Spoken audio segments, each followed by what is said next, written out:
يا ذا الأسماء الحسنى يا خالقنا غفرانا نسألك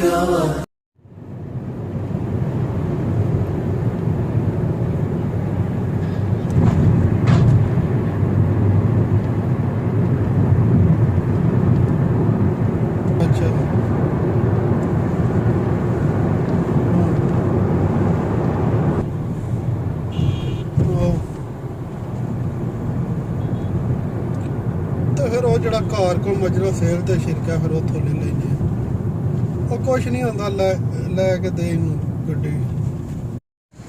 السلام عليكم. أضفيت على الحسن العبقى فالورد تضوع واعتنقا حسن يا رب لنا الخلقا طهره فلا يحوي نزقا. أهلا وسهلا ومرحبا.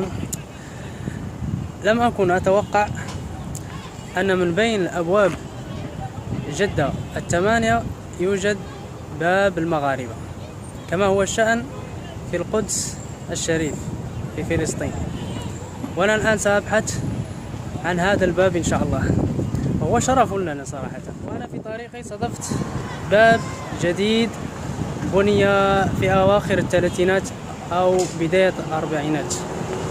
هذا هو الباب كما ترون، هذه آخر الأبواب التي بنيت في أواخر الثلاثينيات. اسمه باب جديد.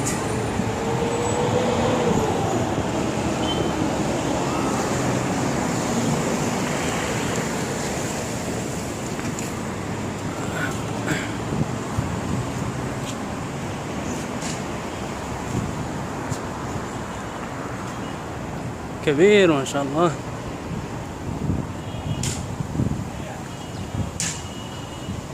وهذا الدرج، هذا الباب. هيا بنا للبحث عن باب المغاربة.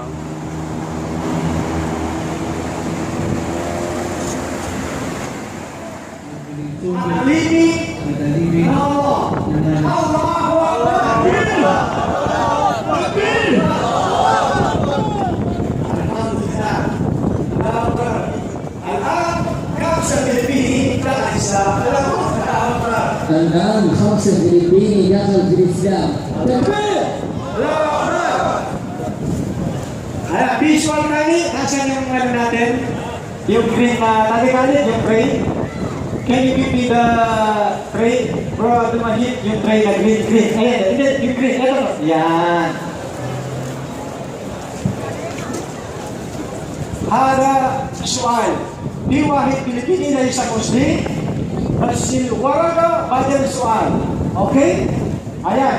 Sa mga kabayan, just only pick a question from the box and we will try to answer to give it.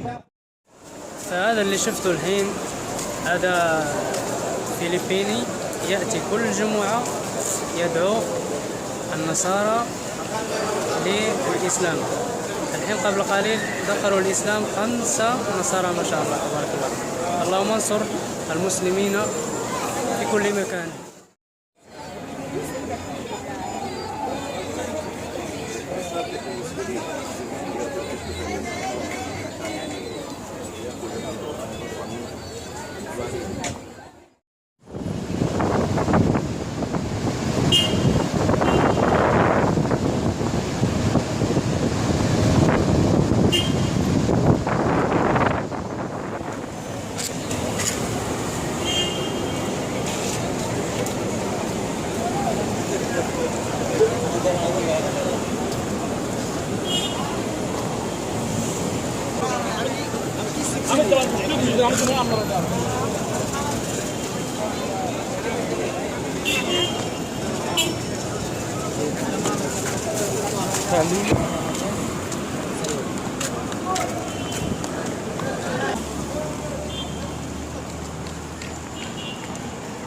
هذا باب شريف من أبواب 8 باب شريف.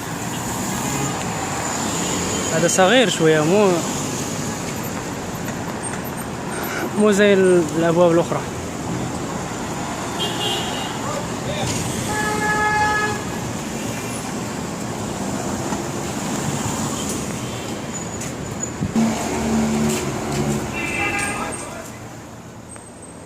الأبواب هذه اللي أبحث عنها ليست صغيرة السن، فهي بنيت في 10 الهجري، يعني في أواخر القرن 15 ميلادي، وبنيت من طرف آخر السلاطين أو آخر أمراء الممالك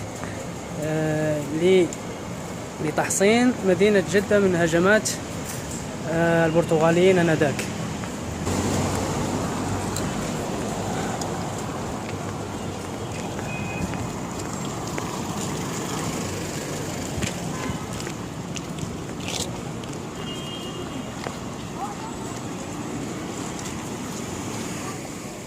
بالنسبة للباب المغاربة، قالوا بعض الشيوخ على شارع الملك عبد العزيز جنب البنك الأهلي. هذا شارع الملك عبد العزيز والبنك الأهلي هنا. إذا أين هو باب المغاربة؟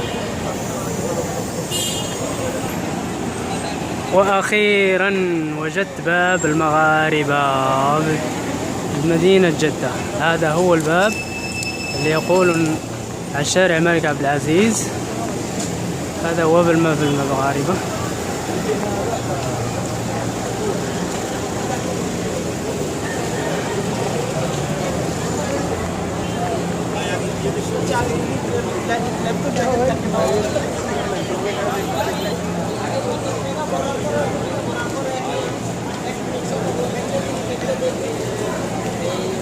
هذا شرف كبير جدا حتى يكون لنا باب المغاربة بمدينة جدة بالسعودية.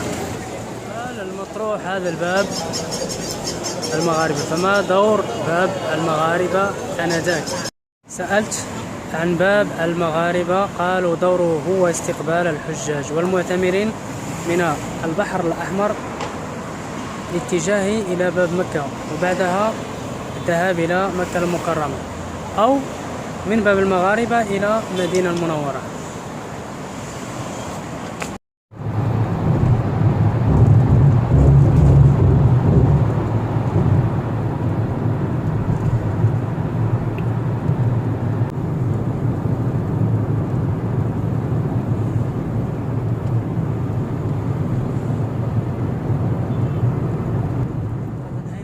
هذا الفيديو أتمنى من الله أن يعجبكم إن شاء الله. وبالنسبة للناس الجدد أدعوكم للاشتراك في هذه القناة، وإن شاء الله وعدكم بالموضوع جديد وتجربة جديدة إن شاء الله وفلوق جديد. والسلام عليكم. أتمنى لكم السلام والسعادة في حياتكم إن شاء الله. السلام عليكم.